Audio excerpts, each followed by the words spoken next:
Good morning second तर काही जे अपूर्ण राहिलेले असेल तुमची इच्छा असेल तर ती तुम्ही पूर्ण करून घेतात. तर थोडक्यात आताही आपल्या दहावीच्या अभ्यासक्रमामध्ये समांतर रेषा त्या ठिकाणी तर समांतर रेषेचा जर विचार केला आपण थोडक्यात पहिल्याने प्रथम म्हणजे एक सपाट पृष्ठभाग आपला फळा असेल व इतर पीज असेल किंवा आपला बसलेला भाताची पेय असेल तर सपाट पृष्ठभागाला प्रतलच म्हणतात. आणि एकाच प्रतलात असणाऱ्या आणि परस्परांना न छेदणाऱ्या दोन रेषांना समांतर रेषा असतात. थोडक्यात एकाच प्रतलात चाललेल्या असतात आणि एकमेकांना कुठेच न छेदलेलं पाहिजे. आणि थोडक्यात जर आपण पाहिलं तर रेषा यल असेल एकाच प्रतलात रेषा यल त्या एकमेकांना न छेदणाऱ्या असतात.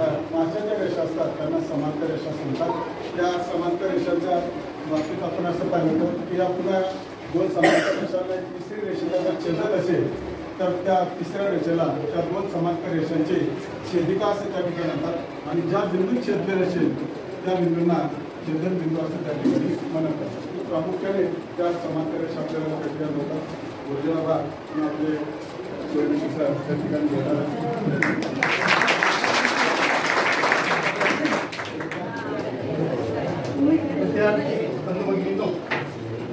आज पुन्हा शिकवण्याचा येत आहे तर मी फक्त अर्थशास्त्राची व्याख्या तुम्हाला समजून सांगतो.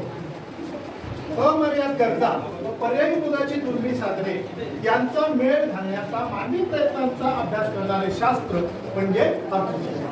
आपल्या गरजा कशा आहेत? अमर्याद आहे. गरजांना अंत नाही. माणूस जन्मापासून मरेपर्यंत गरजा या त्याच्या पाठपुरावा आणि या अमर्याद गरजा भागवण्यासाठी जी साधना आहे आपली साधने ती मात्र मर्यादित आहे. मर्यादित म्हणजे कशी? आता वेळेचं उदाहरण घ्या.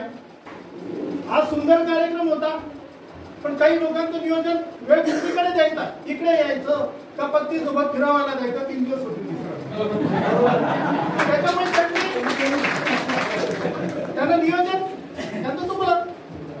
आता आम्ही भाग्यशाली आहोत आणि या कार्यक्रमाला वेळेचं पैसा हे म्हणजे जीवन जगण्याचं साधन आहे पैसा. पण दुर्दैवाने मानवाने त्या पैशाला काय केलंय? साधन म्हणजे साधने साध्य केले.